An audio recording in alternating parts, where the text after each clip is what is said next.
David Fincher's never made a bad movie in his life. I've said it. Oh wait.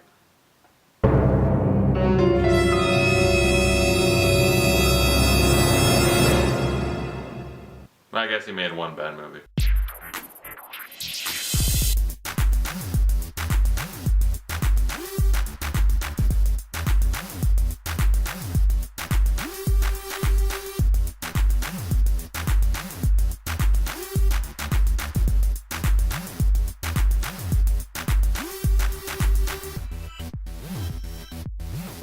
Gone Girl stars Ben Affleck and Rosamund Pike and is directed by David Fincher, one of my favorite directors. He's like right up there in like the top 3. He's only made one bad movie, Alien 3, which wasn't exactly his fault. The studio kind of took the movie away from him, and he's disowned the movie, so at least he says like, it's bad, it's not even my fault, I have no association with it, so at least there's a fucking fly in here.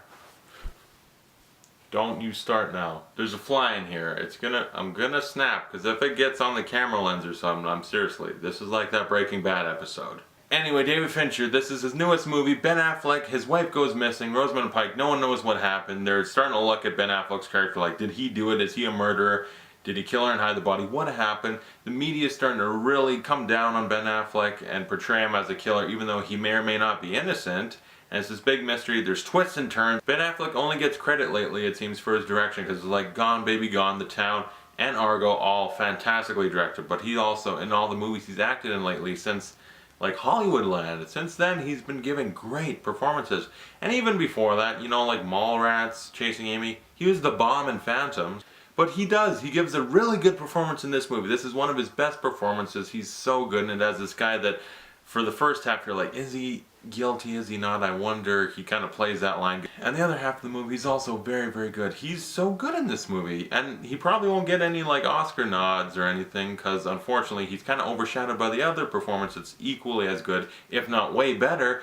Rosamund Pike, she is fantastic in this, and I've liked her for a while. You know, she was a Bond girl in Die Another Day. She was really good in The World's End, and Jack Reacher also.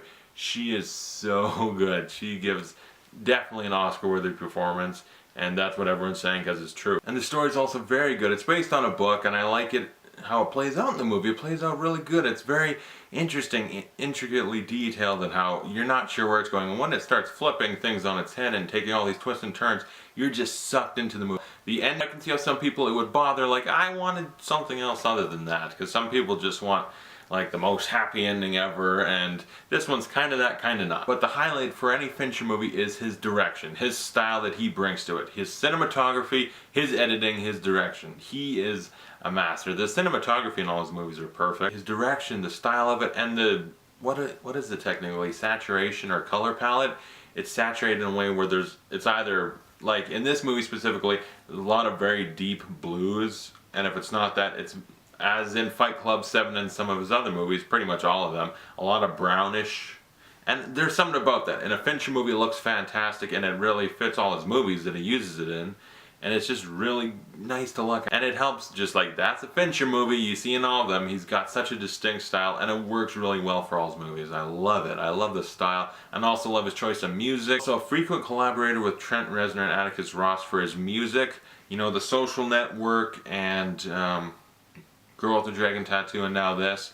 He always has great music in his movies, great musical scores, and this is another one of them. It's really, really awesome to listen to. I also like the themes in this movie. There's two. There's one kind of to deal with marriage and how a marriage could fall apart and be nothing, but they portray it like, oh, the marriage is perfectly fine, and couples like go on pretending it's okay even though it's not, this facade of what marriage actually is.